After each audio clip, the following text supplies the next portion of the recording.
5, 4, 3, 2, 1, tá indo. Boa noite a todo mundo. Acharam que a gente tinha acabado, mas não. Eu dei um tempo, obviamente, para cuidar das coisas que a vida exige. Mas de uns tempos para cá eu venho acompanhando algumas histórias e pude, onde eu frequento, vocês aí que veem, que ouvem, que já puderam ouvir um pouco desses mais de 100, acho que 102 episódios daqui, viram algumas pessoas do Santuário São Judas Tadeu passarem por aqui, e hoje não é diferente. Conheci, a gente está lá, o Santuário está recebendo a visita de vários padres que estudam, vêm fazer mestrado, isso é doutorado, né? Ou é mestrado? Mestrado e doutorado. No caso, mestrado. No caso, mestrado. Pois é. E eu tive a coincidência de. A gente já teve o padre José, que também é da nossa região, mas a gente teve a coincidência de conhecer o padre Marco, que também é da Amazônia, mas veio de Manaus. Enfim, vocês já puderam também ouvir aqui o padre Jairo, que era o antigo ecônomo da diocese lá de Rio Branco, falar sobre as particularidades, falar sobre vocação, as particularidades de se evangelizar numa região tão inóspita como a nossa, né?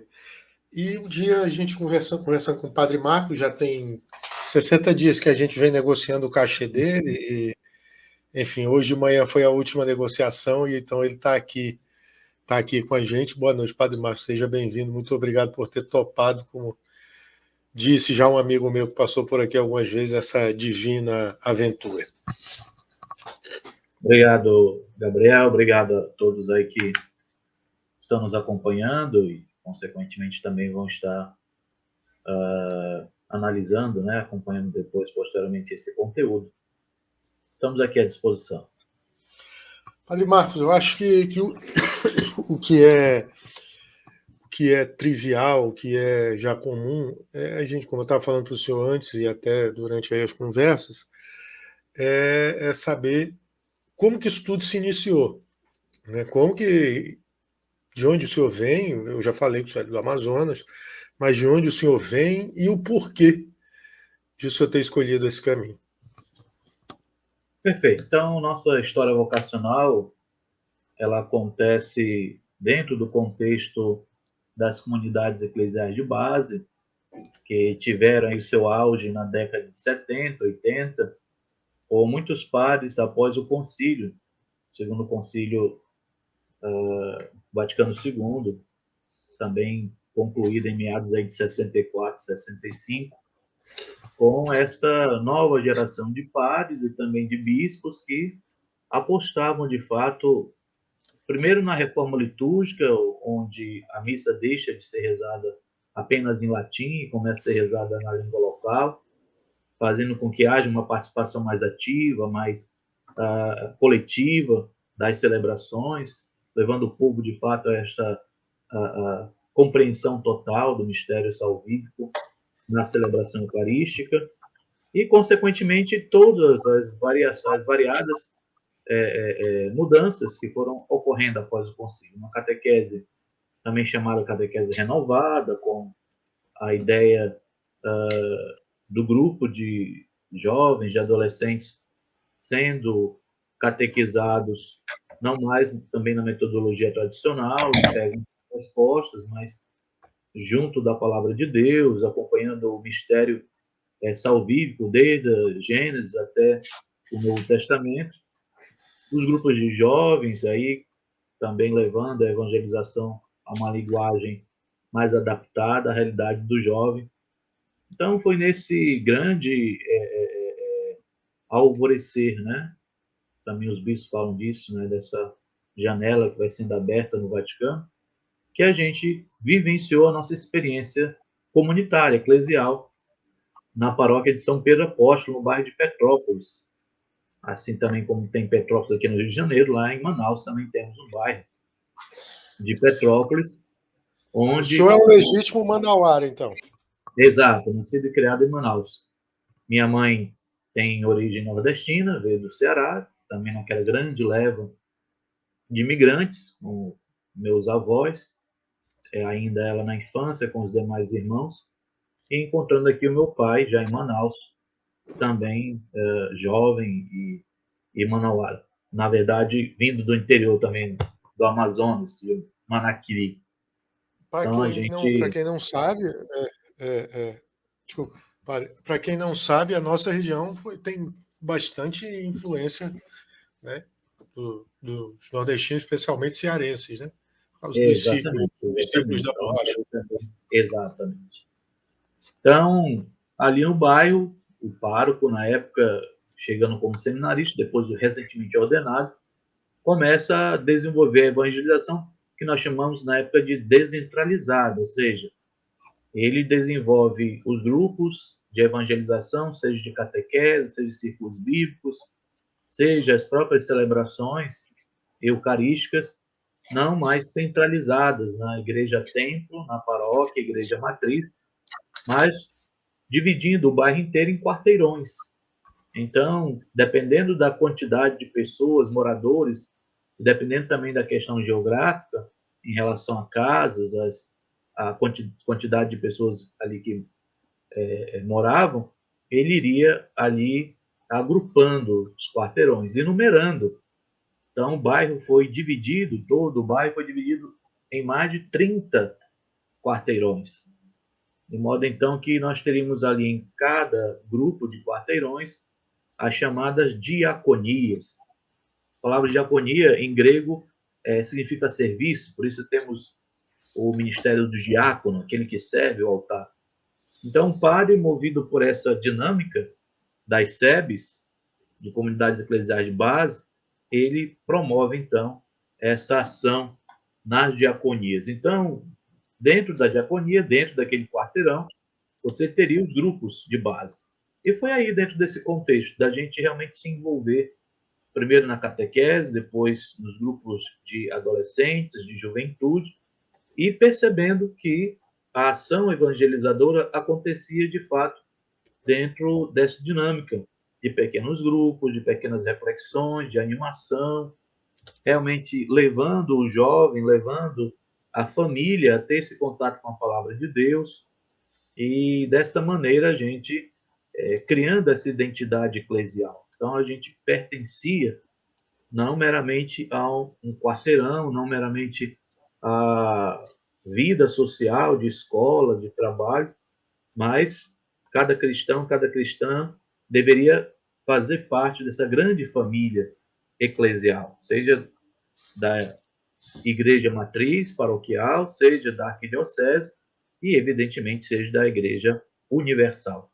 Então, essa dinâmica das SEBs foi o que alimentou também essa minha consciência de que eu não poderia gastar a minha vida, não poderia viver a minha existência fechado em mim mesmo, pensando somente nos meus projetos pessoais. Ao contrário, né? Nesse encontro com Jesus dentro da palavra, através da ação catequética, nós somos chamados a servir o irmão, servir o próximo, a colocar nossos dons e talentos à disposição da comunidade. Então, éramos incentivados. Quem sabia cantar, ajudava no canto da liturgia, quem mexia com artes, com desenhos, ajudava na catequese, e assim sucessivamente. Cada cristão, cada cristã era chamado a responder a esse chamado de Jesus dentro da sua comunidade, claro, dentro da família, principalmente, mas a serviço da comunidade.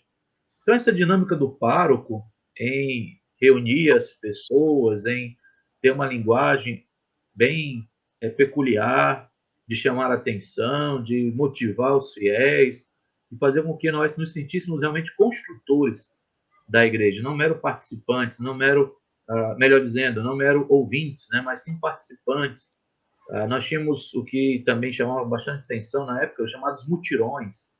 Então, quando chegava perto do arraial, perto da festa do padroeiro, então aquele grande número de pessoas vindo dos quarteirões do bairro para ajudar a montar as barracas, a fazer a limpeza, tudo era muito evidentemente, como posso dizer, ainda rudimentar. Então, o terreno da igreja, ali teria que capinar, teria que arrumar o terreno, as barracas eram montadas de madeira, então teria que comprar esse material.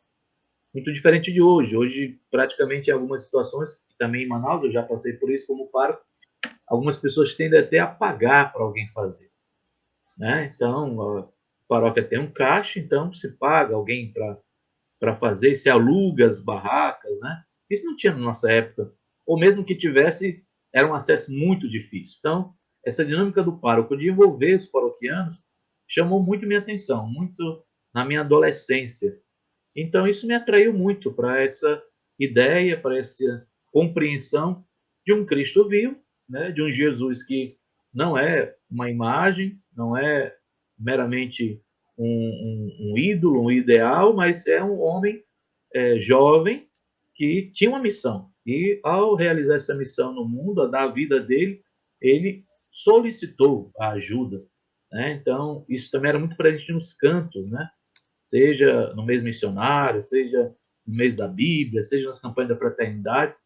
Então, a igreja fazia questão de dizer que Jesus conta conosco, ou seja, não se deve viver uma fé intimista, não se deve viver apenas um relacionamento pessoal, mas deve-se levar essa dimensão pessoal para o social, para o coletivo, para o bem do outro, em especial em favor dos mais pobres, dos pequeninos. E aí nós tínhamos, dentro da dinâmica da teologia da libertação, a opção preferencial pelos pobres. Então, foi toda essa dinâmica, né, dessa igreja reformada, dessa igreja renovada, em que a gente se descobriu também vocacionado, também chamado. Então, aos meus 14 anos de idade, eu realmente tinha decidido, né? Quero entregar minha vida, quero servir a igreja pelo ministério sacerdotal. Agora, claro, que a gente não tinha essa compreensão da época, né? A gente Mas achava que ser padre era apenas mesmo a gente dizer sim. Não, quero ir para o seminário e de lá vão me fazer padre. Então é isso que a gente achava.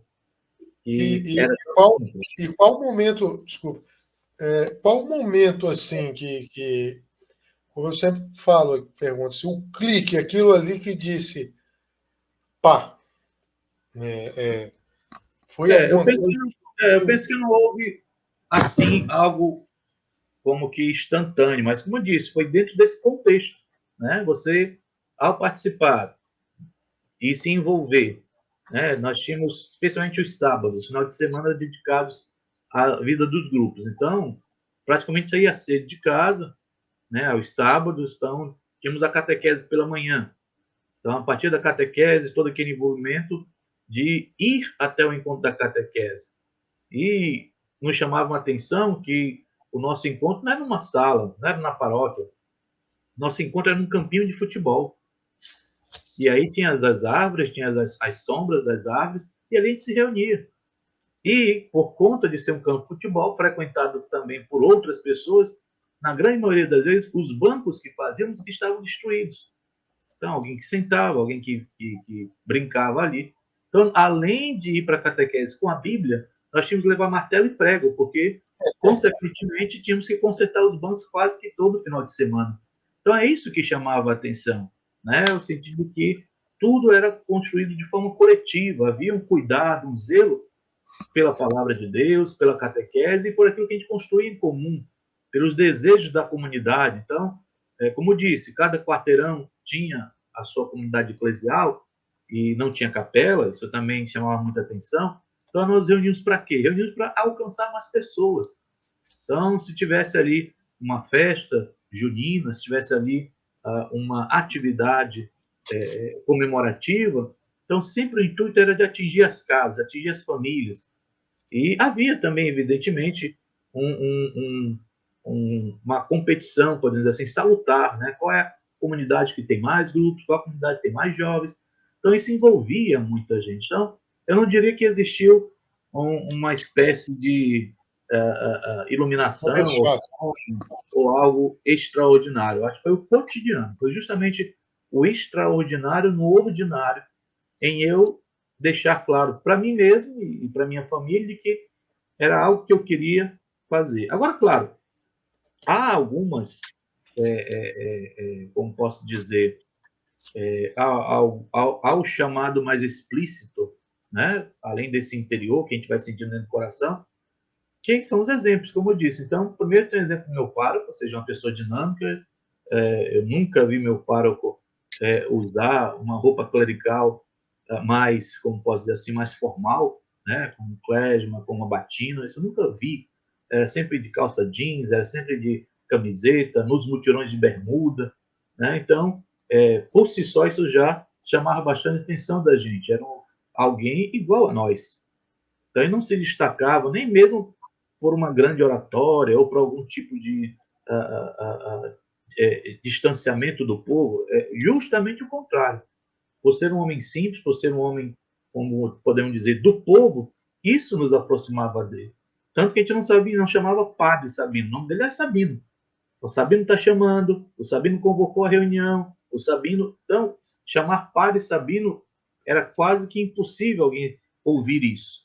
Né? Então, o fato de não haver esse distintivo, não haver, claro, sempre respeito, evidentemente, mas nunca na dimensão de uma hierarquia, de uma superioridade.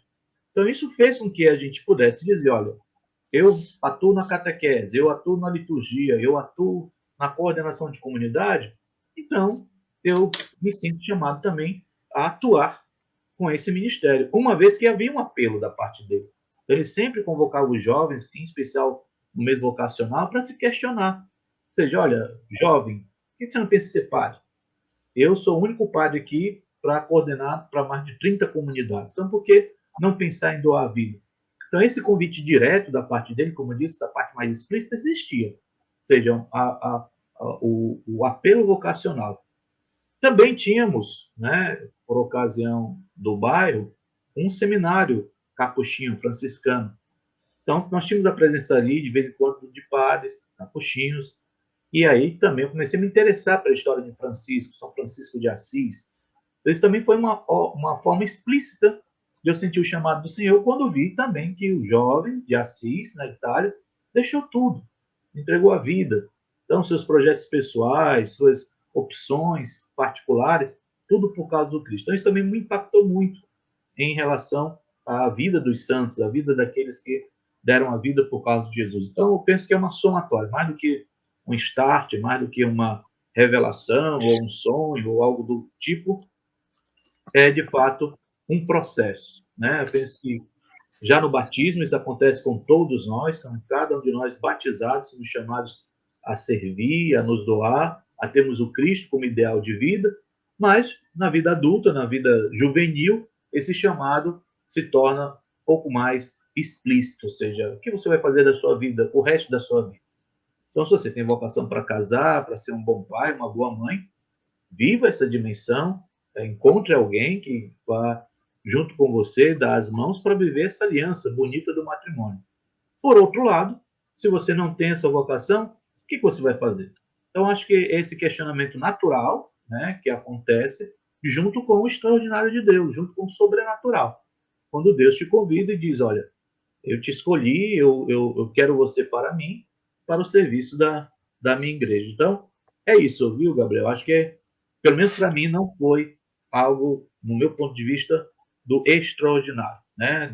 De algum tipo, né, de revelação, ou mesmo tem um termo na teologia, que agora não recordo, que fala exatamente sobre isso, né? Teofania é o termo, né? Então, não tive nenhuma teofania, não foi Deus que falou comigo em sonho, né? Nem anjo, nem nada. Foi realmente o dia a dia da comunidade eclesial, os desafios, que também eram muitos. Eu, particularmente, ao sair da escola, nos dias de terças-feiras, finais de semanas também, estudava no turno vespertino, tarde, então por volta das 5 horas, eu deveria retornar para casa. Porém, eu sabendo que teria a celebração da Eucaristia à noite na minha igreja matriz, eu saía da escola direto para a igreja, para varrer a igreja. Então, nós tivemos missa no final de semana, a paróquia não tinha recurso para pagar alguém para limpar, e éramos nós que limpávamos a igreja, nós que passávamos pano nos bancos. Então, eu, à tarde, final do dia, ia lá limpar a igreja. Imenso, um templo imenso, gastava mais de 2 horas para varrer sozinho a igreja. E isso não me cansava, isso me satisfazia, era um serviço que eu estava prestando, né? Assim como muitos outros que nós tínhamos. Os boletins, por exemplo, as celebrações, eram para mais de 200 boletins, né? Os folhetos que também usamos hoje. Então, nós tínhamos que separar, tá? Um verdadeiro mutirão, para mais de 200 folhetos. Então, isso animava, isso enchia o nosso coração, enquanto jovem, de prestadores de serviço mesmo, de colocar a nossa vida, tão jovem, como adolescente, a serviço da comunidade. Então, isso é o extraordinário acontecendo no ordinário. E o senhor falou. Não, mas eu vou fazer essa para depois. Eu queria saber qual foi a reação da sua família quando o senhor comunicou que o caminho que ia seguir. Perfeito. Então, no Essa início, família e amigos também.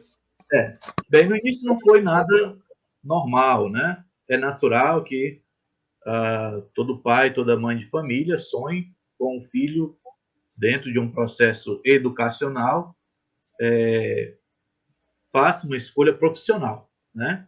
Então, meus pais eram professores, minha mãe professora primária, meu pai de ginasial, na época se dizia, né? Professor de segundo grau, também lecionou na faculdade, foi professor convidado, tinha o ensino superior. Então, nós vivíamos dentro desse contexto mesmo educacional, dentro de casa, do estudo, de voltar mesmo o tempo para se dedicar aí aos estudos. Tanto que somos uma família de 4 irmãos e, graças a Deus, nunca repetimos de ano. Nem tinha como, né? Nem tinha como. Então, isso era bastante evidenciado para que, né, no futuro, a gente pudesse também prestar a faculdade, prestar concursos, alcançássemos uma profissão. Então, eu penso que é um sonho também de toda a família, evidente. Então, quando eu chego para a família, ainda na fase da adolescência, meus 14 anos, e ainda ia cursar o segundo grau, né? E digo que eu já tinha decidido ser padre, que eu não iria optar por nenhuma profissão que pudesse me garantir algum tipo de também de segurança, seja ela financeira, seja ela, enfim, social, isso impactou, né? Primeiro que nós chegamos a ter até um tio meu, irmão da minha mãe, a ter um histórico vocacional. Ele chegou a ser um vocacionado jesuíta na época. Mas foi tudo muito rápido, e praticamente ele nem entrou no seminário na época. Então, não tínhamos esse histórico. É diferente quando você já tem um parente, quando você tem alguém na família que já é padre ou freira. Então, isso ajuda, né, as novas gerações. Mas isso nunca aconteceu na minha família. E, como disse, uma vez impactado, não houve esse apoio direto. Havia até uma preocupação com meus pais, né, de que se realmente eu ia conseguir concluir o ensino médio, se realmente eu estava aí fazendo a escolha certa para o meu futuro. Então, tudo isso, de certa forma, impactou e também não havia assim muito incentivo, né, que ao saberem da notícia, todo mundo se alegrou e disse: "Ah, que legal, então vamos te apoiar". Não houve bem isso. Ao contrário, houve a chamada de atenção para que eu focasse na conclusão do meu ensino médio, uma vez que eu era muito jovem, e que realmente eu não ia sair de casa tão cedo, né? Por conta também da reforma, já não existia, especialmente na nossa região, seminários que acolhessem mais crianças, adolescentes, né? Então, o seminário, após a reforma, a grande maioria só foram acolher já jovens, né? Sejam eles adultos, né? Já com a maioridade, ou mesmo já a vocação mais, como chamamos, vocação mais tardia. Então, por conta disso, aos 14 anos, que quando eu selei esse desejo, se criou um pouco esse impacto. Com relação aos colegas, né, aqueles que me conheciam também, aí já não foi tão impactante, porque já havia essa minha ligação muito grande com a igreja, sempre me viram na rua, né, com a Bíblia, indo para a igreja, voltando da igreja. Eu já não tinha mais tempo para ficar brincando, jogando bola. Minha preocupação era levar a palavra de Deus, era estar nas reuniões, ir para a formação.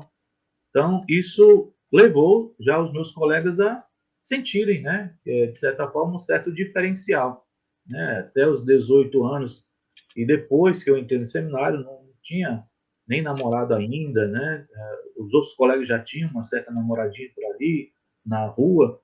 Então, tudo isso, de forma natural também para eles, aparentou ser normal, né? O fato de eu ter, de forma precoce, optado em ser padre e optado em estar na comunidade, então, logicamente, aparentou ser algo bem coerente. Então, foi assim, foram as duas realidades, a dentro de casa, um pouco impactante, e a fora de casa, um pouco mais natural. Eu sempre recebi muito incentivo, aí sim, do meu pároco, quando eu também revelei a ele que tinha esse desejo. Tivemos a criação do grupo vocacional, a própria paróquia também teve, na época que eu entrei, aos 14, entrei não, na época que eu desenvolvi o chamado vocacional, acolhi o chamado, nós tínhamos ali a possibilidade de dois seminaristas, né, terem sido ordenados padres, depois, na sequência, houve outros jovens entrando para o seminário, então a paróquia sempre, graças a Deus, teve também esse incentivo vocacional. Então, quando eu declarei esse desejo ao pároco, foi muito bem acolhido. E aí, como eu disse, se criou o grupo vocacional, que eu comecei a fazer parte, e tudo isso nos levou ainda mais a esse desejo de responder ao chamado. Agora, assim, indo já para as nossas particularidades, que eu acho legal as pessoas também acharem que, para saberem, né, que não é igual aqui no Rio mesmo. Se você pular, passar do túnel, a gente já vai ver coisas diferentes do que a gente vê na Zona Sul, enfim, dentro da própria Zona Sul também. Muito se fala, e o senhor falou isso no começo, da importância das SEBs, das comunidades eclesiais de base. Só que muita gente torce o nariz por causa das influências, enfim. As coisas que se falam, influências, que supostamente disse que aconteceu, né? Que aconteceram, aliás, supostamente.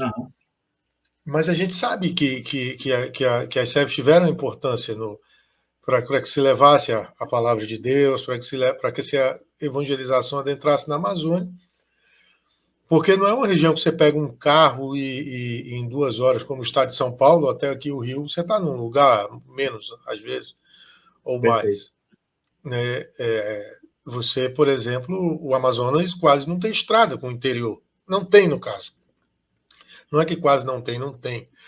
O Acre, eu lembro muito da história do padre Paulino Baldassari, que era lá do interior de Sena Madureira, passava meses fora, fazendo o que eles que chamam das desobrigas, né? Que Perfeito. era já para levar os sacramentos todos, né, de uma vez, ou pelo menos a primeira batismo, crisma, casamento, essas coisas, quando se podia fazer. Como que o senhor vê essa situação, essa visão que as pessoas têm das SEBs hoje em dia? E qual a importância delas para a evangelização na Amazônia? Perfeito. Eu vejo que, como dado histórico, a gente vai ter muito o que refletir. É natural que todo movimento que leve a uma mudança seja ou recebido de forma entusiasta, né, por aqueles que acolhem a mudança, desejam uma mudança, e há o movimento contrário, de resistência, né, de desconfiança. Isso em tudo na nossa vida, né? Então, se você vai comprar uma casa nova, um carro novo, tudo vai gerar, despertar uma admiração inicial ou mesmo, para quem está acostumado com um determinado modelo, uma desconfiança, assim, nas empresas e sucessivamente. Então, não vejo de forma apreensiva, não. Eu acho que é algo natural, é um dado natural do ser humano, né? Agora, para quem viveu dentro do contexto, né, isso quase não existia. Então, eu nunca, a Arquidiocese de Manaus, pelo menos, e no modelo da periferia que nós estamos vivendo, na região onde eu estava, zona sul, centro-sul de Manaus, né?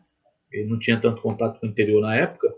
Então, eu penso que isso já estava muito marcado, já era muito presente.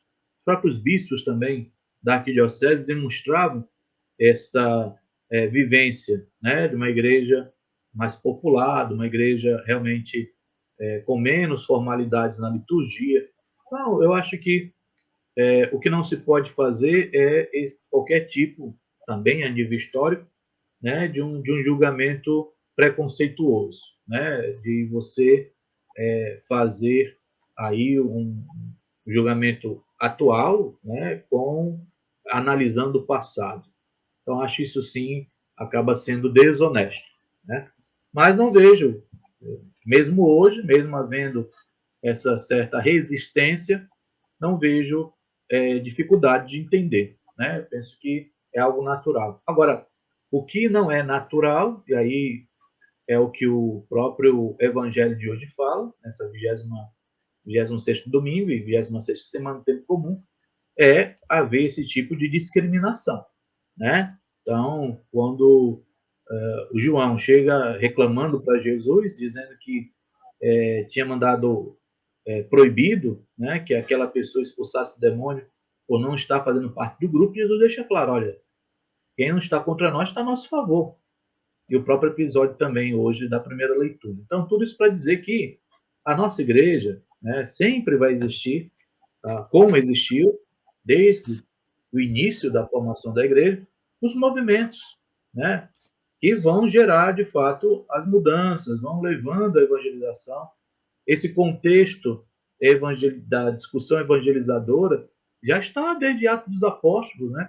Pedro e Paulo, que ali vão se enfrentar, não, que vão levar a reflexão a respeito da evangelização dos povos gentios, né? Se teria que ter ou não aí a marca do judaísmo, que era a questão mesmo ali próprio da lei, né? A questão da circuncisão. Então, isso é natural dentro da igreja. Eu acho que não devemos alimentar a discussão no que leva a brigas, né, a divisões. Então, podemos sim favorecer o debate, né? Se uma evangelização ou outra ela vai ter uma incidência maior. Hoje nós temos um fenômeno que é o Frei Gilson. Ninguém coloca 1 milhão de pessoas 4 horas da manhã porque não vai prometer dinheiro, né?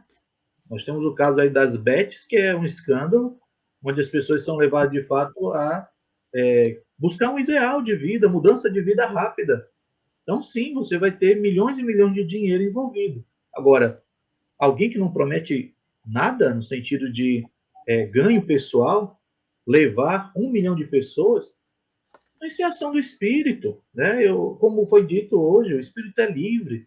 Eu acho que nem as SEBs, nem a chamada igreja tradicionalista, ninguém tem o domínio do Espírito, né? Se nós tivemos aí o auge da teologia da libertação, tivemos o auge aí dos movimentos sociais nesse período, é ação do Espírito. Se hoje nós temos aí os movimentos carismáticos, temos as comunidades de vida, é ação do Espírito. Eu acho que a gente tem que saber lidar da nossa parte de forma muito tranquila.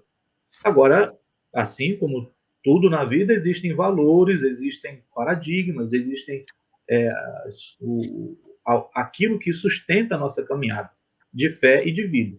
Então, isso, a própria carta também de Santiago, estamos lendo aí há várias semanas, vem sempre levantando.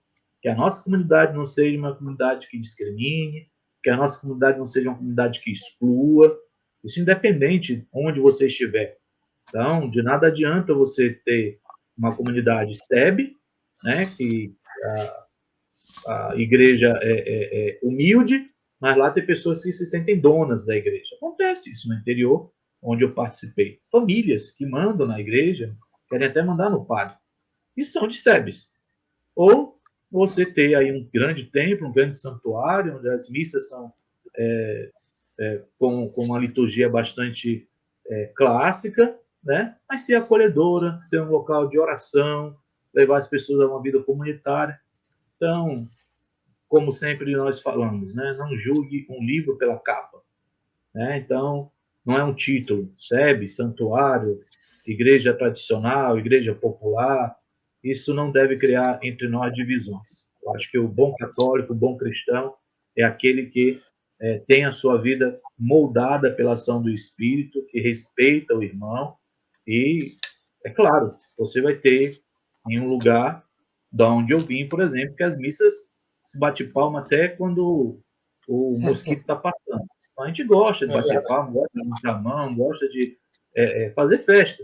Agora, existem os locais que não, que prevalece o silêncio, prevalece, de fato, essa dimensão mesmo da escuta, né, dos cantos em coral. Então, isso não fere a liturgia, isso não fere o que mais é essencial, que é o nosso segmento de Cristo. Agora, fere é quando o padre, uma pessoa esclarecida, chego numa internet da vida, numa mídia social, e começo a falar mal dos outros, começo a apontar o dedo, começo a dizer que determinada Bíblia é uma Bíblia que tem uma tradução errada.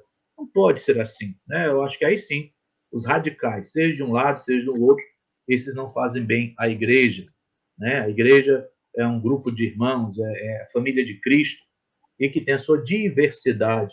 Esse é o respeito que nós devemos manter, né? Uma coisa que eu sempre escutei ao longo da minha vida eclesial é exatamente isso. Nós temos ainda, graças a Deus, um grande número de pessoas idosas que frequentam nossas missas. E frequentam as missas com o texto na mão. Esse costume do povo de rezar o texto durante a missa tem que ser levado em consideração, que as pessoas faziam porque, antigamente, em latim não se entendia nada. E aí a turma rezava durante a missa o texto.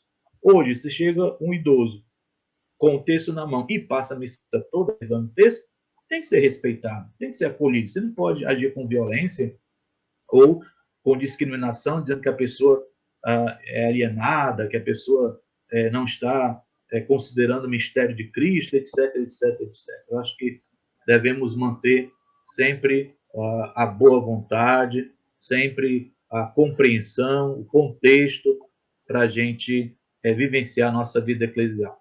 Agora, não há dúvida, em relação à sua pergunta específica, não há dúvida de que com as SEBs, com essa resposta da igreja em relação à época, né, foi fundamental. Foi fundamental os nossos padres formarem o povo de Deus. Você tinha, e tem ainda hoje, dentro do contexto geográfico, né, um padre para atender uma vasta região, ele não vai conseguir fazer isso. Então, precisa ter núcleos de centralização, de formação, para que aí sim, aquele morador, aquele indígena, aquele jovem volte para sua comunidade distante e ali ele seja um catequista. E aí ele prepare o povo. Não dá para esperar o padre chegar. Né? O sistema de desobrigo, como você citou, era um sistema muitas vezes anual, que o padre só conseguia chegar uma vez no ano, e aí tinha que realmente passar o dia todo ali celebrando os sacramentos. Então, quem estava preparado para fazer a primeira comunhão, fazia a primeira comunhão, quem tinha preparado para fazer batizado, batizava, quem estava ali para casar, casava, tudo naquele dia. Então, E mesmo que, desculpa até lhe interromper, mas mesmo, por exemplo, como eu falei, a Amazônia, o Amazonas, especialmente o estado do Amazonas, porque o Acre ainda tem alguma estrada que preste, Rondônia também, acho que Rondônia nem mais, Pará também tem. Mas o Amazonas, Roraima, até o Amapá, são estados que não têm estrada, não tem ligação, né? Então não dava, mesmo que você não tivesse padre em todos os lugares, fosse necessário recorrer ao sistema de desobrigas, você não tem estrada. Né? Então, exato. Então, teria que formar esse leigo, né, o catequista, o coordenador de comunidade, para ele dar conta desse processo. Então, com certeza, o movimento de SEBS auxiliou e muito a esse processo de evangelização das nossas comunidades. E agora, o senhor foi teve alguma comunidade no interior, teve alguma experiência ou só ficou em Manaus mesmo?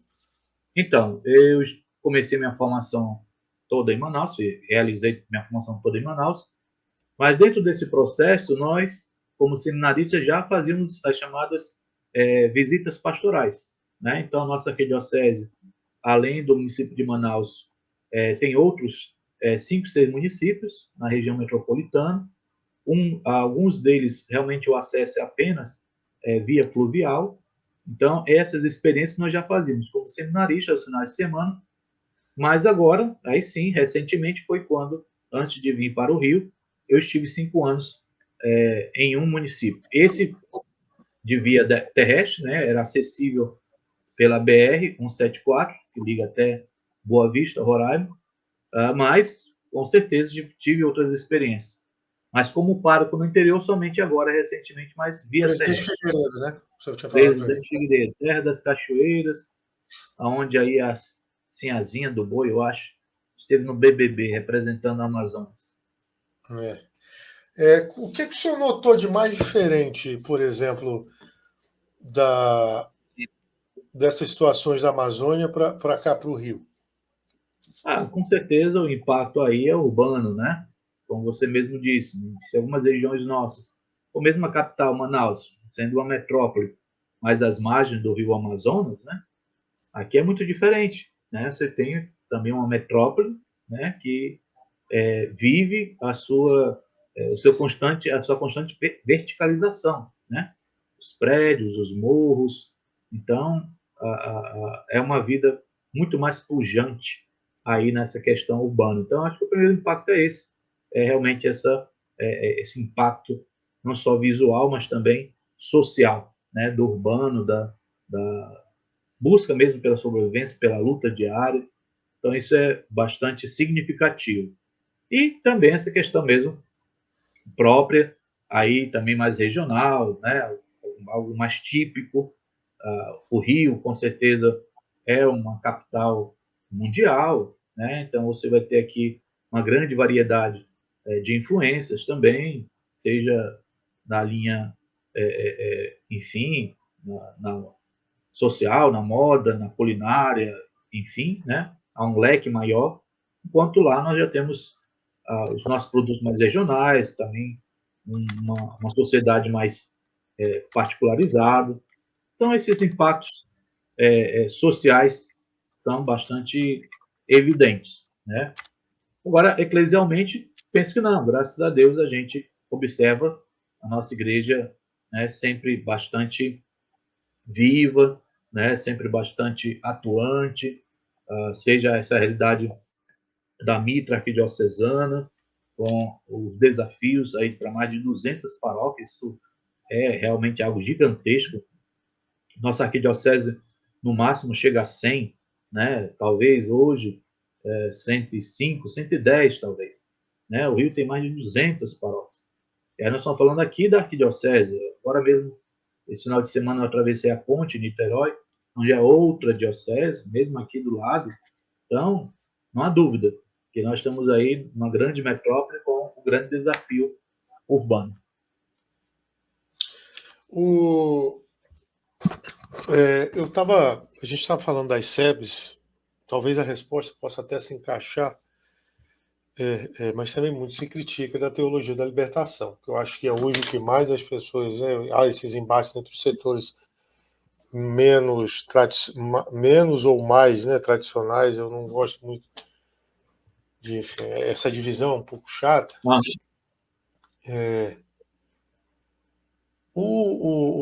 A gente teve uma grande figura que lutou contra os erros da teologia da libertação, foi Bento XVI, e a gente sabe, enfim, né, de todas as situações aí, quem acompanha, quem se dedica um pouco a ver, sabe de todas as situações, mas ele também tinha os seus elogios, poucos, mas tinha. Eu queria também um pouco, assim, ouvir um pouco do senhor, talvez se encaixe o que o senhor falou das SEBs e da teologia da libertação, enfim, a importância também para a situação na Amazônia. Claro. Vamos lá. Bem, como eu disse, eu acho que quem alimenta esse tipo de discussão, né, penso que chega a ter uma certa atitude desonesta.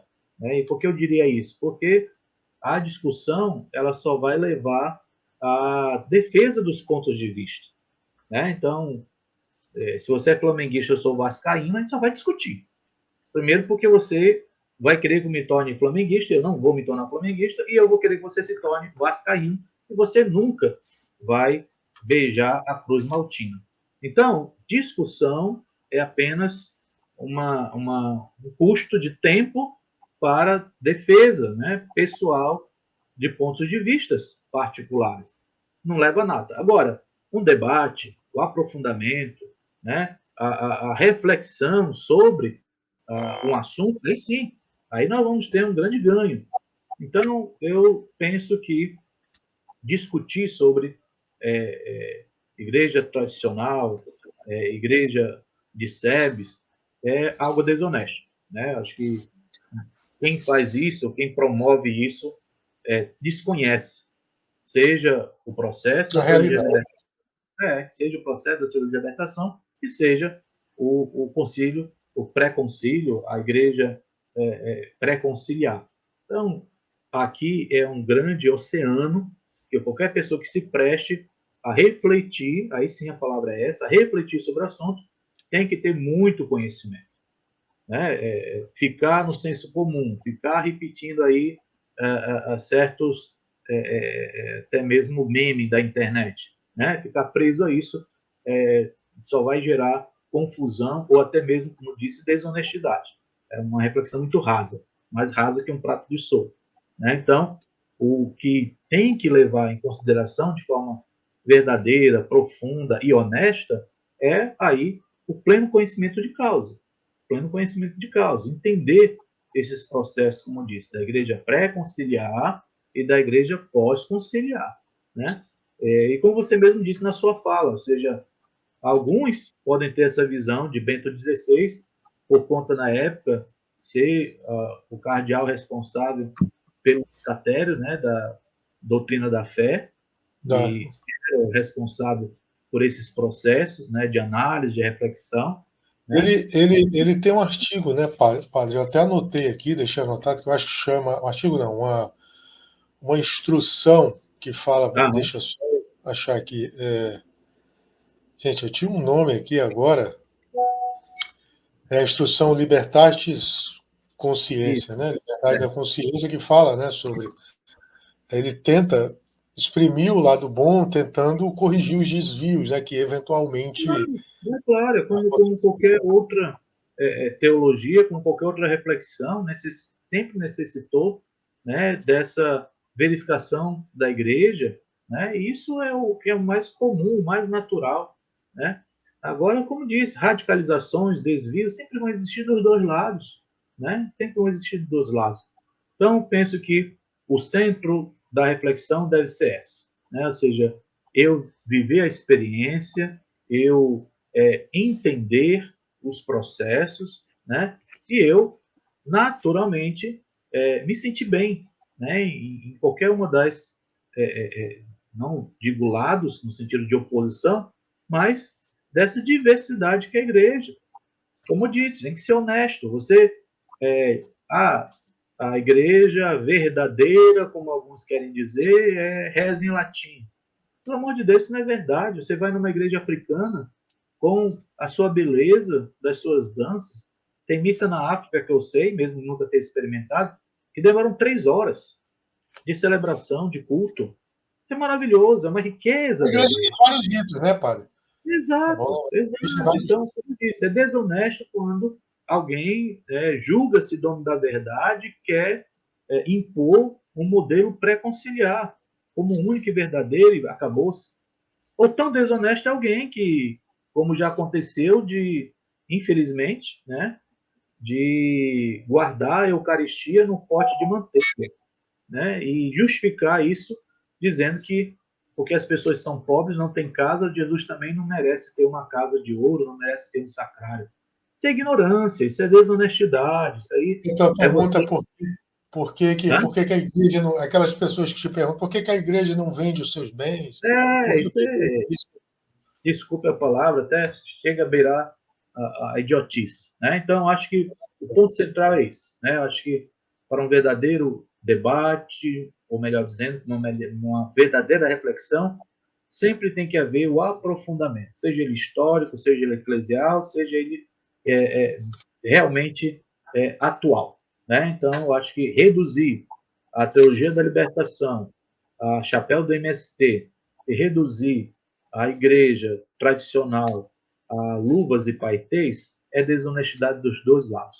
É muito bonito ver a missa em latim, é muito bonito ver os paramentos da igreja, né, de forma a elevar o nosso espírito, a oração, a elevar a nossa consciência ao Deus unitrino, como também é muito bonito você ver o bater de palmas, ver as danças, ver os ritos de cada realidade.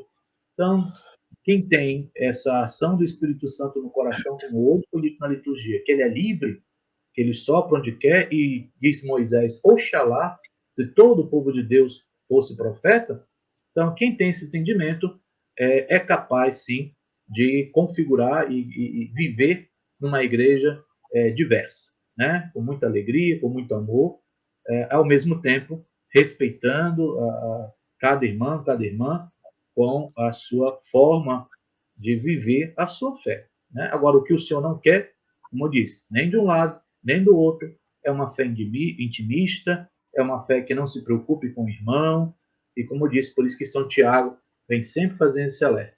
Né? E a ação preferencial, como sempre foi dita ao longo da teologia da libertação, não é excludente.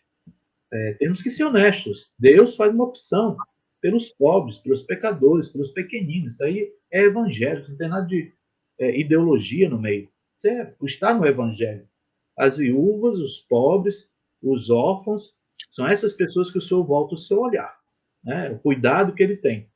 Mas isso não fez de Jesus excluir ninguém. Tanto que ele vai na casa Acho que agora quinta, né? Foi assim, duas ele vai coisas. no caso do centurião.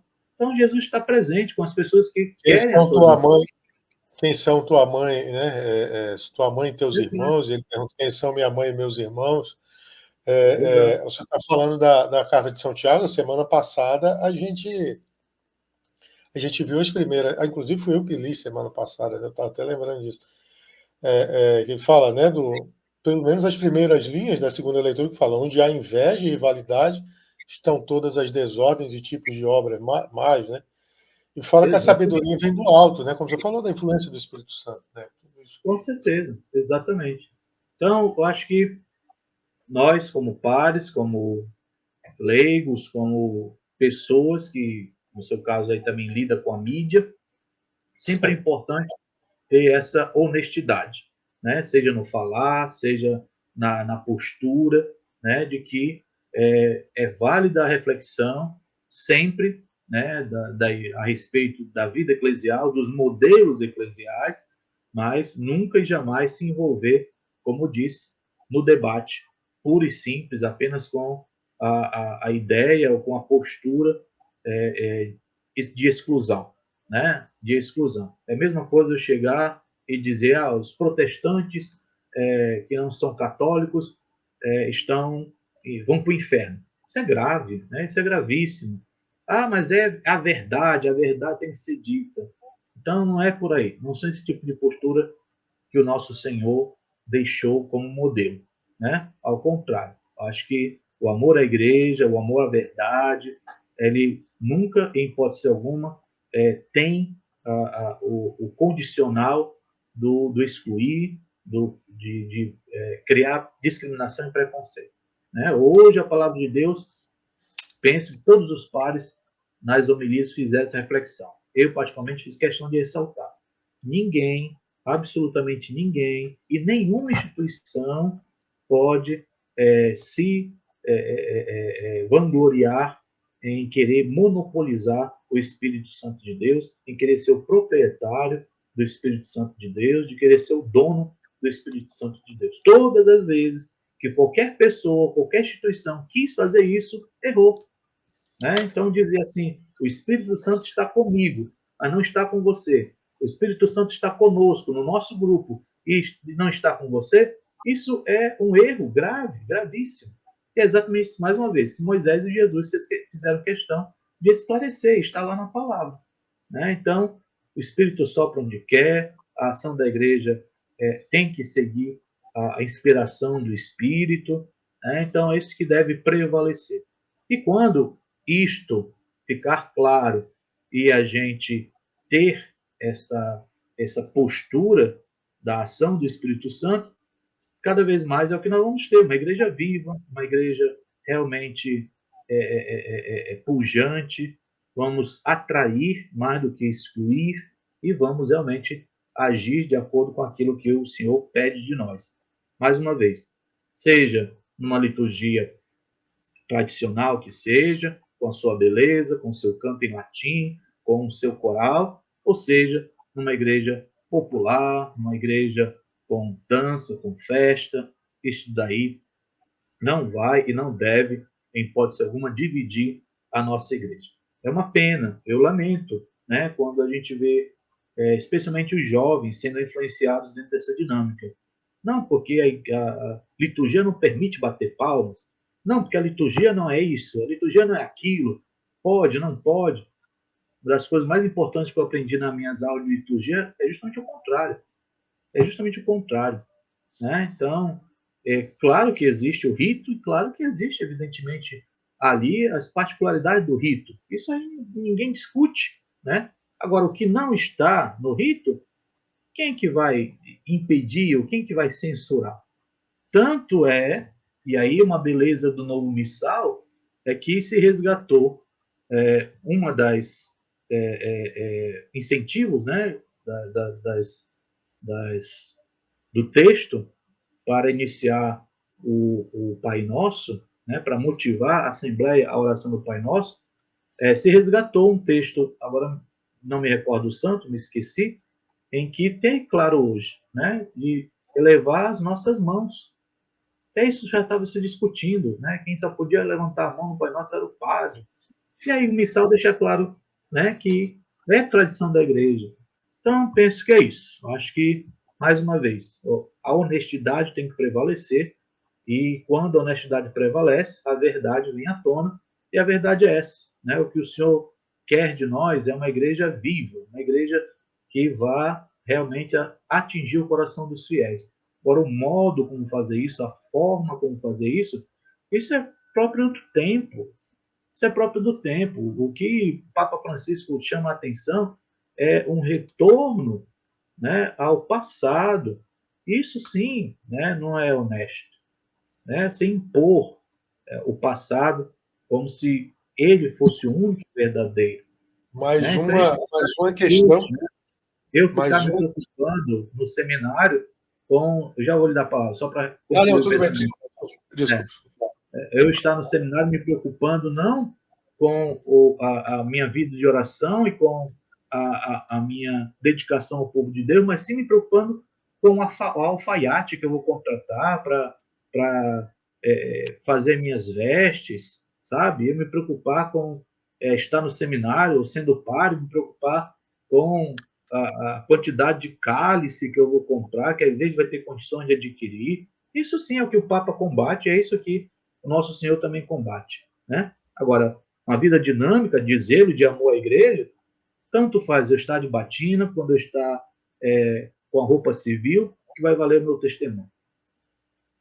Acho que há umas 2 semanas atrás, posso até olhar aqui para eu não me enganar, 2 ou 3.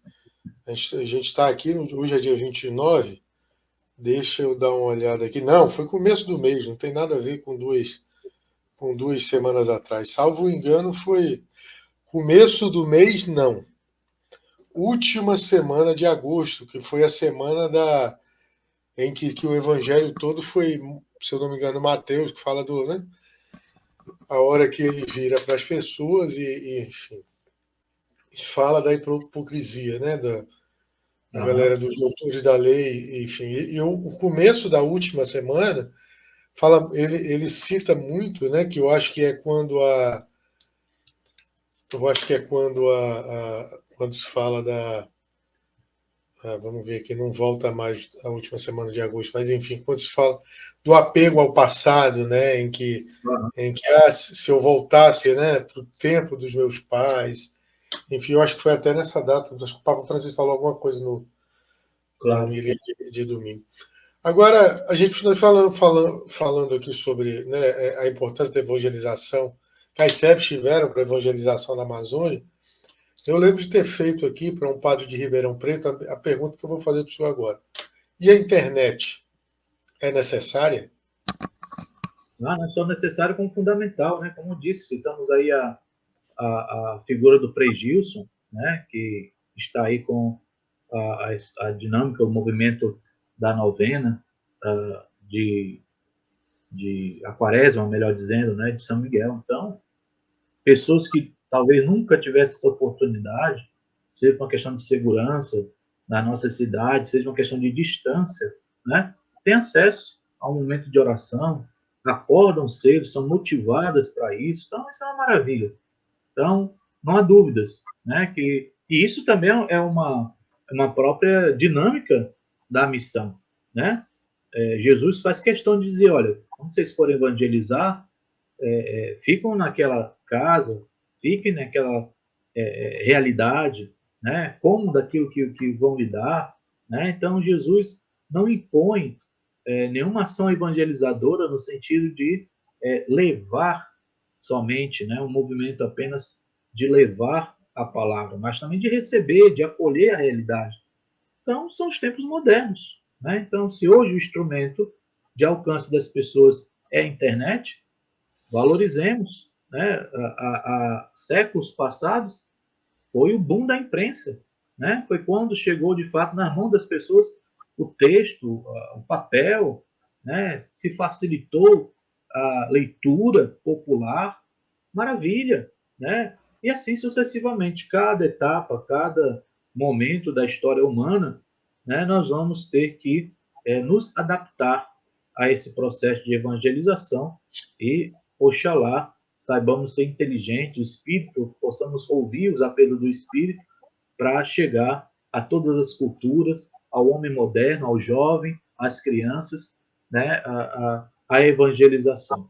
O que também é algo, mais uma vez, totalmente particular. Né? Então, também não devemos, em hipótese alguma, mais uma vez, jamais idealizar nada.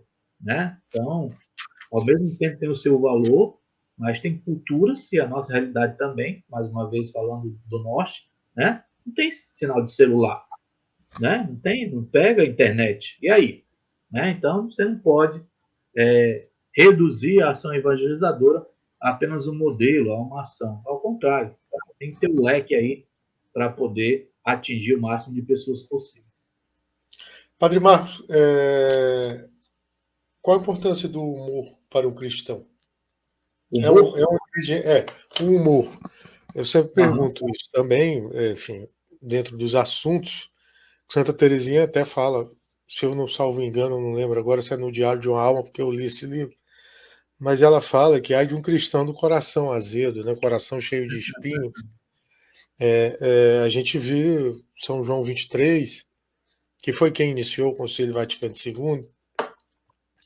A gente viu São João Paulo II, o Papa Francisco hoje em dia fala sobre isso, até Bento XVI, que muitas pessoas têm uma ideia totalmente ao contrário do que ele de fato era. Tem Aham. uma ideia de que ele é aquele, né? Fazem muito, hoje em dia as pessoas gostam de fazer muita comparação, né? Ah, porque o Papa Francisco é bom, esse outro que estava aí não era, né?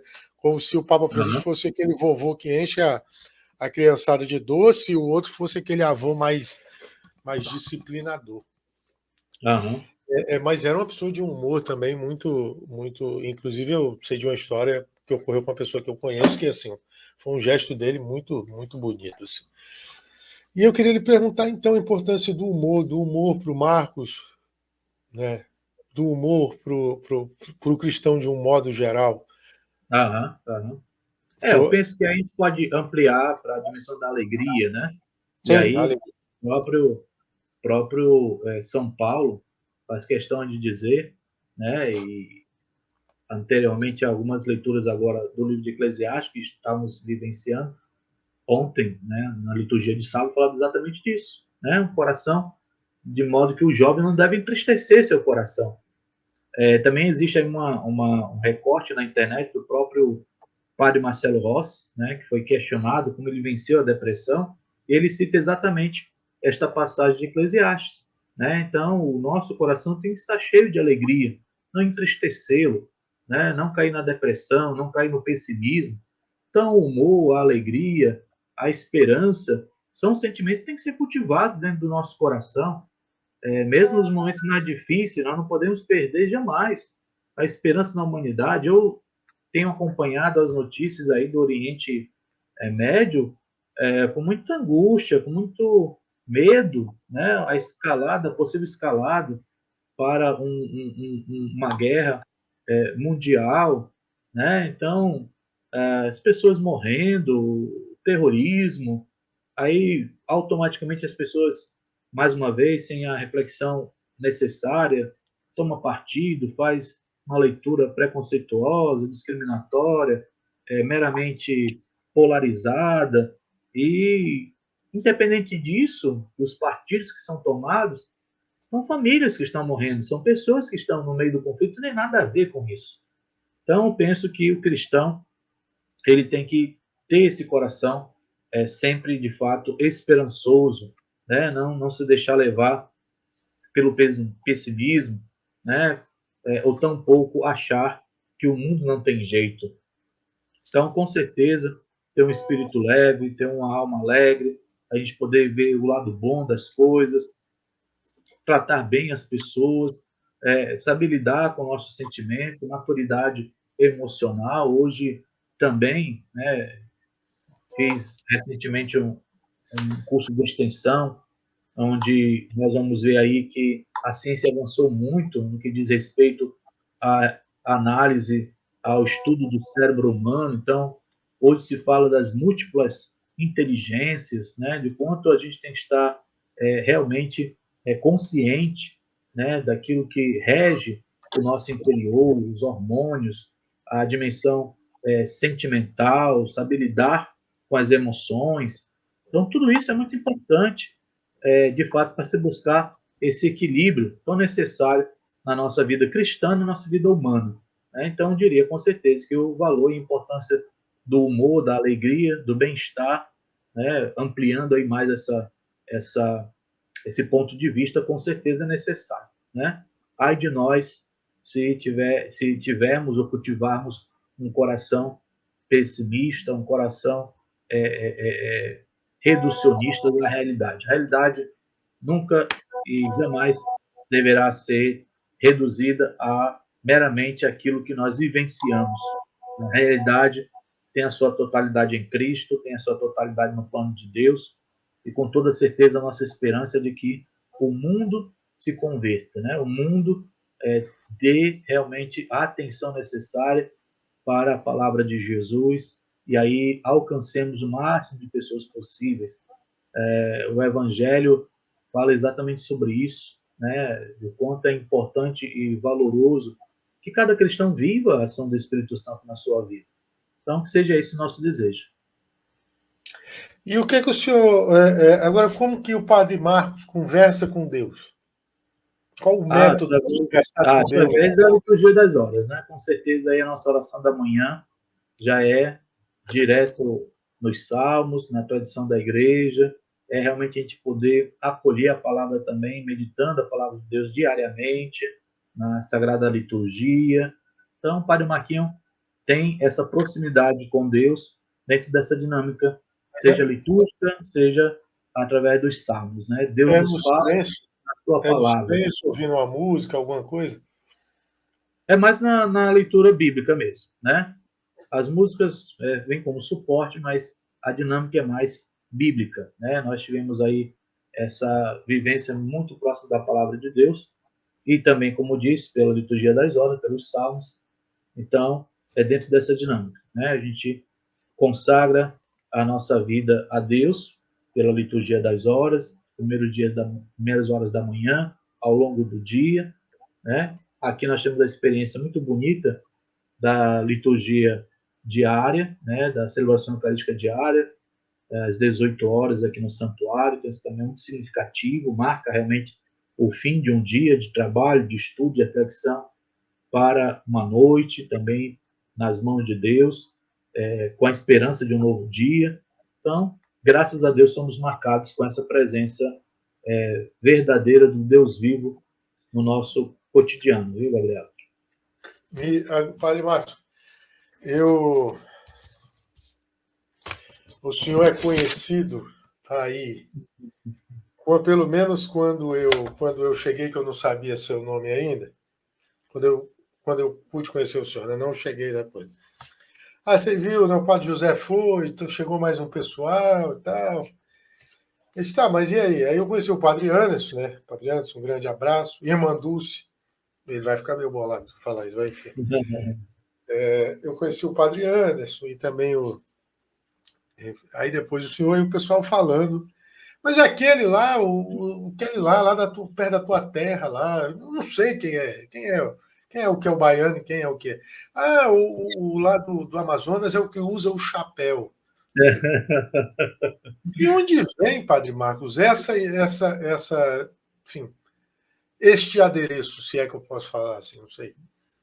Pois é, rapaz, é o chamado Padre do Chapéu. Quem não me conhece também na arquidiocese, é a referência. Hoje o chapéu tomou personalidade própria. Quando eu chego, as pessoas perguntam, mas cadê o chapéu? Então parece que o A chapéu é benção, mais daqui a pouco vão pedir a benção é para o chapéu, não é mais para o senhor. Né? isso é mais importante do que eu. Então, na verdade, claro, nós temos a influência nordestina. Meu avô usava chapéu, seja indo para o trabalho, seja no seu dia a dia, no quintal. Ele era mestre de obra, então a rotina do meu avô, da qual eu fiz parte na minha infância e adolescência, foi de realmente estar no sol quente, estar ali na lida, no trabalho diário. Então ele já usava chapéu. Então aí nós temos a dinâmica mesmo familiar, né? Agora, o uso particular foi quase que como uma brincadeira, né? Por conta aí tivemos o auge também do padre sertanejo, agora me esqueci o nome do Alessandro, Alexandre, isso, né? Então, o que que eu sou sem Jesus? Tocou muito em Manaus, né? E a gente, de modo muito tranquilo, usa também, né? E canta e anima a turma. Eu tinha uma missa mensal em uma área chamada Cruzeiro da Cidade Nova, era um campo, né, ali antes da minha chegada abandonado, um terreno baldio, e ali, por ocasião da missa dos finados, eu mobilizei um grande número de pessoas para se rezar pelas pessoas, né, os finados, os falecidos, e ali final da missa, os cantos de animação, se tocou o Padre Alessandro por muito tempo. E aí, como disse, quase até por brincadeira, começamos a usar o chapéu e pegou, a coisa pegou de... É algo que eu gosto também de forma muito natural, não visto por vaidade, não uso para criar nenhum tipo de personalidade, não, mas como qualquer outro, como você mesmo disse, adereço, né? A gente coloca aí para fins mesmo de, especialmente do sol, não do é? calor, no Amazonas, que faz muito, né? Mas que agora acabou sendo também fazendo parte da nossa identidade. Como disse, tem pessoas que lembram da gente e fazem referência antes da gente do chapéu. E não deixa de ser, por ocasião também dessa questão, de ser um fator diferenciador, né? Ou seja, acaba não sendo mais um padre, né? Ou seja, ou no meio de tantos padres, aquele ali que a gente vai lembrar ou vai ter uma referência, né? Mas tudo de forma muito leve, sem nenhum tipo de intenção, né? De criar nenhuma celeuma, não, né? A gente usa o chapéu, eu particularmente, de forma muito natural. Realmente é para a proteção contra o sol aí, para até na chuva, né? Nós que temos também ali as zonas sazonais de sol, meio-dia e depois a chuva à tarde. Então, com o chapéu também protege bastante. Ah, o chapéu que tem inclusive a Mas não sou imagem do. fazendeiro, isso é bom esclarecer, porque as pessoas também achavam. Eu estive no interior agora, 5 anos, e aí tinha gente que dizia: ah, chegou o padre boiadeiro, o padre fazendeiro. Eu, pelo amor de Deus, tenho uma cabeça de gado. Então, tem nada a ver com fazenda, não tem nada a ver com gado, longe disso. E tem uma imagem de Nossa Senhora Aparecida, né, no seu chapéu ali na frente. Isso, exato, por conta da paróquia ser dedicada aos Santos Mártires, Nossa Senhora Aparecida. Então, também fiz questão de trazer a imagem da mãe, aí sim, como distintivo, como diferencial. E aí, na época, na verdade, antes de eu estar no interior, eu usava o chapéu, e aproveitei a oportunidade que estávamos na arquidiocese criando não, já existia, mas aí tivemos um pouco mais de marketing em razão da nossa rádio católica. Na verdade, aí o processo da saída de AM para FM. Então, eu usava o chapéu também com o logotipo da rádio, justamente para chamar atenção, para que as pessoas se tornassem futuras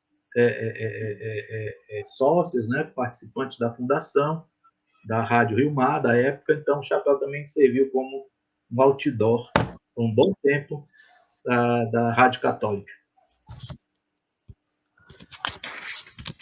Finalizando aqui, eu até tinha lembrado eu não acabei não citando a música que eu sempre cito, que é uma música de Gilberto Gil, que fala que se eu quiser falar com Deus, eu sempre faço essa pergunta quando eu falo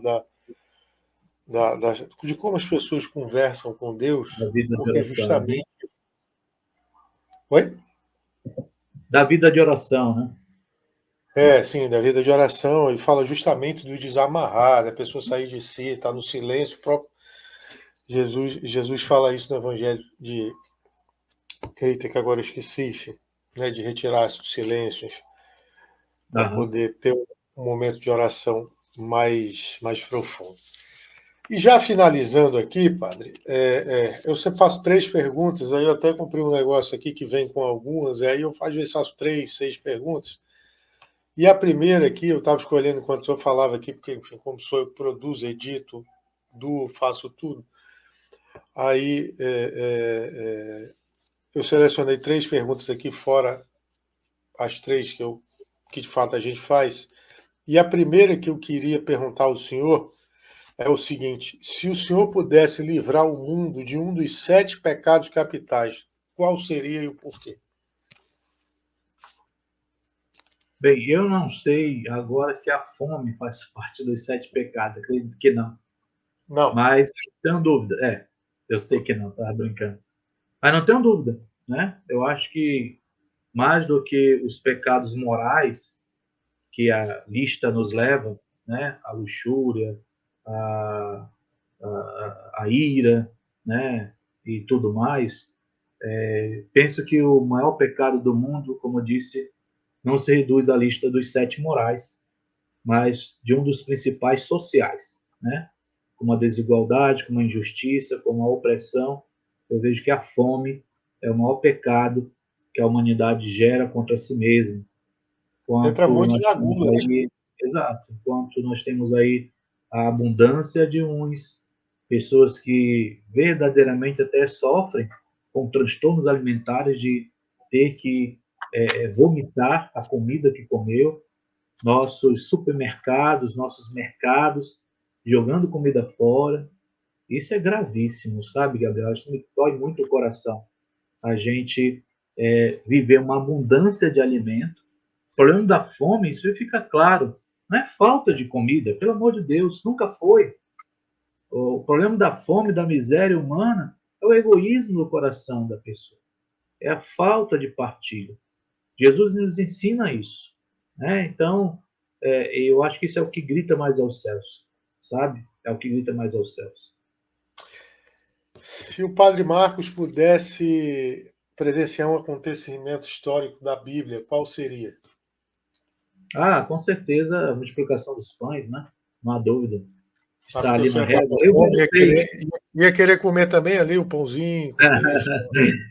Eu acho que seria maravilha mesmo é contemplar, né? Aquela multidão de pessoas e aí sentir o mesmo que Jesus sentiu, né? Aquela compaixão. Eu tive, por sinal, graças a Deus, a oportunidade de ir até Jerusalém e visitar a região ali da Galileia, e nós fomos levados até onde supostamente seria ali o local da multiplicação dos pães. evidentemente que nos tocou muito, né? Mas eu acho que, só para fazer uma pequena memória afetiva, o que mais mexeu comigo mesmo foi as margens do Mar da Galileia, né? Do lago ali da Galileia, e aí eu poder sentir a mesma experiência de Jesus que passou ali. Aquilo é fato, né? Aquilo ali é indiscutível. E as pedras que estão ali, por mais que já tenha mais de 2.000 e tantos anos, né? 2024 anos, é fato também que elas nem todas foram destruídas. Então, se Jesus passou por ali e tocou naquelas pedras, as outras que vieram depois tocaram nas mesmas pedras que Jesus tocou. Então, para mim, isso é maravilhoso. Ter pisado, ter tocado e ter trazido comigo as mesmas pedras que Jesus. Se não foram elas, mas com certeza tiveram contato com as que Jesus tocou. Então, é maravilhoso. E, enfim, a última, antes de eu partir para as três mesmo, se o senhor pudesse escolher uma obra de arte para ter em casa, qual seria? Uma obra de arte, agora você me pegou. Eu não tenho tanta sensibilidade para Eu só sei arte, né? que eu escolhi Mesmo, essa aqui porque eu lembrei de que uma pessoa me falou que ela queria ter uma cópia da Pietà em casa, né? compreendo. Também, graças a Deus, a oportunidade que eu tive de visitar museus, e mesmo o Museu do Vaticano, estive lá, né? Com certeza, toda obra de arte tem seu valor. Essa aí eu vou ter que deixar passar, porque todas são maravilhas, então eu não teria uma opção particular, né? Temos várias, seja obra de arte cristã, seja obra de artes aí seculares, né? Isso não temos uma sensibilidade específica, não. Padre Marcos, o senhor tem algum, o senhor falou, a sua última paróquia foi dos Santos Mártires? Isso, exato. Enfim, eu não sei se vai caber, se tem alguma coisa específica, mas qual o seu santo de devoção? Uma boa pergunta, viu, o Gabriel? Bem, minha ordenação aconteceu no dia 14 de junho. Então, depois da grande festa de Santo Antônio, né? Dia 13 de junho é o dia de Santo Antônio. Então, já tive algumas paróquias e também tive comunidade de Santo Antônio. Então, por estar muito próximo da minha ordenação, eu tenho um carinho especial por Santo Antônio, uma devoção particular também, né, de conhecer a vida do santo. Ele é franciscano, então isso também. São Francisco, como eu disse, foi o que mais despertou a minha vida vocacional. Então, também é outro grande santo que me acompanha e tem um enorme carinho. O meu aniversário, dia 23 de setembro, é dia de São Pio, outro franciscano, né? Também grande santo da igreja, agora mais na modernidade. Então, penso que os santos, especialmente franciscanos, me acompanham, né? Mas não há dúvida, né? Temos também Santa Dulce dos Pobres, temos Santa Teresinha. A maioria das minhas paróquias foram paróquias também marianas, então não há dúvida também da presença de Nossa Senhora na nossa vida. Tenho plena certeza do seu cuidado, do seu carinho pelos sacerdotes. Então, há uma variedade. Não vou colocar nenhum santo preferencial para ninguém ficar de mal comigo. Agora são Judas, Mas então. se os, Agora são Judas. pois é. E se o senhor pudesse, num momento, se eu tivesse assim num momento, vamos digamos que o senhor se transportou ali para uma daquelas cachoeiras de Presidente Figueiredo, está ali sentado, descansando, meditando, ou está na paróquia, sentado num banco, e Santo Antônio, que o senhor falou, aparecesse do seu lado, qual pergunta o senhor faria para ele? Ou se um desses santos aparecesse do seu lado, qual o senhor escolheria para fazer uma pergunta, qual seria? Eu penso que a dúvida universal, né? Ou seja, como é a vida no reino dos céus, não há dúvida disso. Né? Eu acho que a nossa maior curiosidade diz respeito, de fato, à eternidade. Né? Nós vivemos essa experiência humana, terrena, material, muito presente, né? Mas e depois? Como é que é? Eu acho que a dúvida que eu teria para os santos é exatamente isso: como é viver na glória de Deus. E a última, aliás, a penúltima, porque tem outra também, agora eu lembrei de fazer.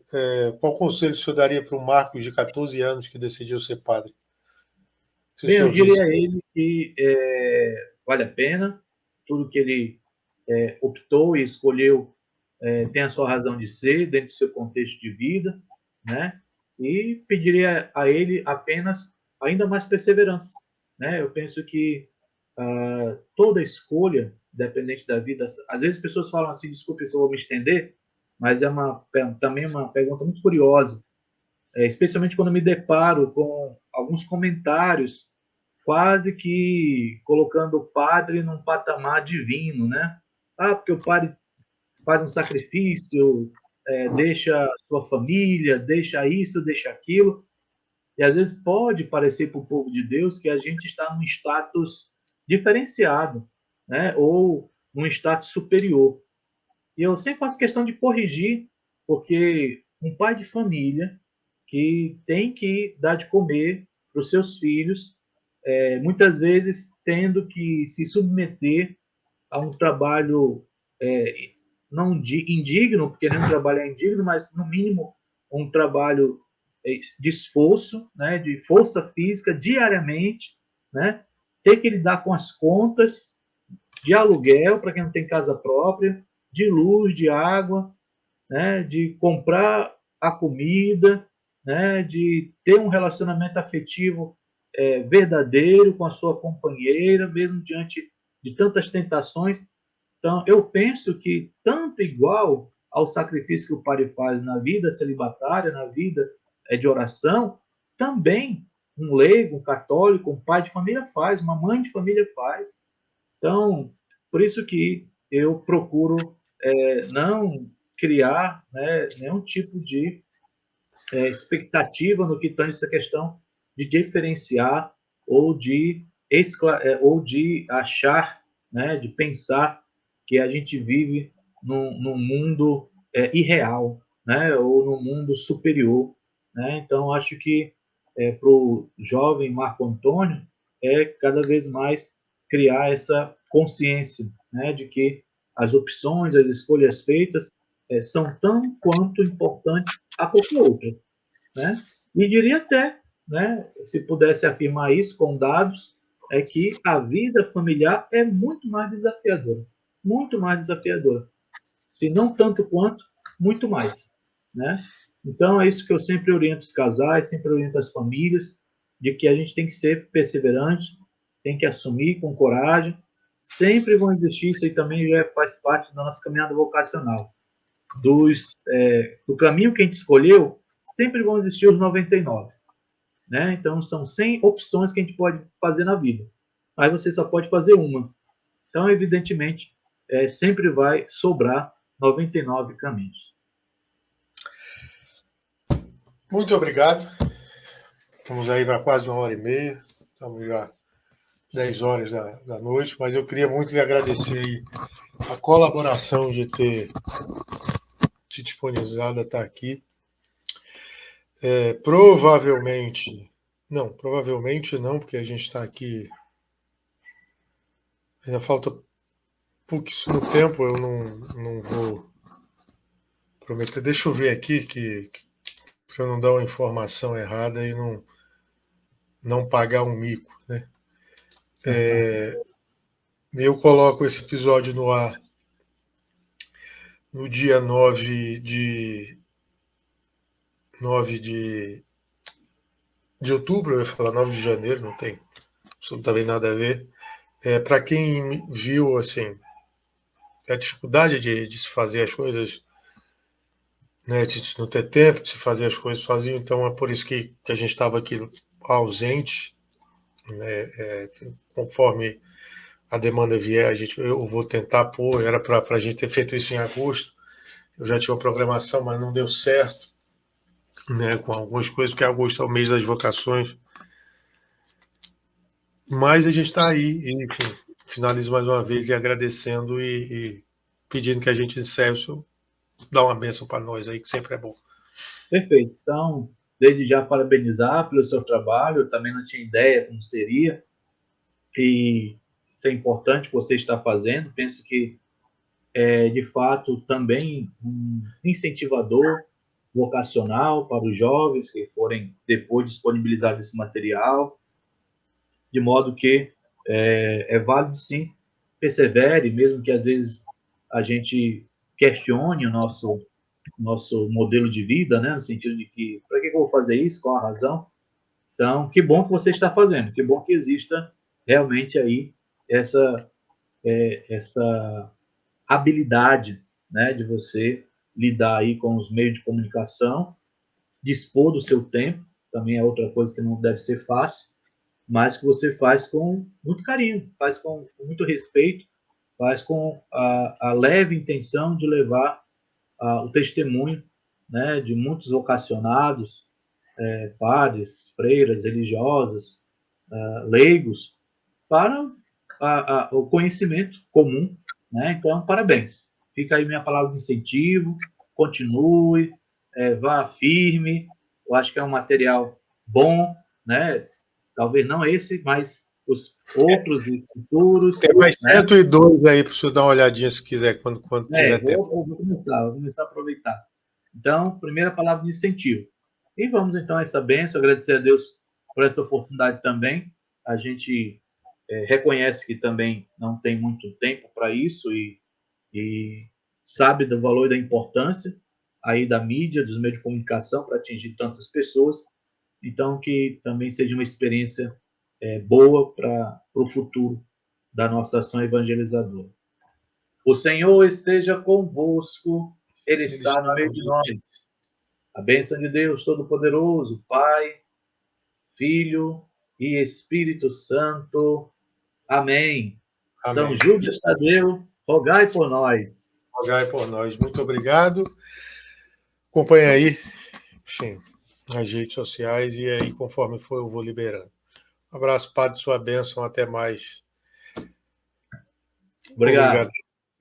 É isso, gente. Quem gostou, se inscreve aí no canal, deixa um joinha, deixa aí nos comentários as sugestões de vocês, para que o Gabriel deve trazer. E é isso aí. Um abraço e até mais.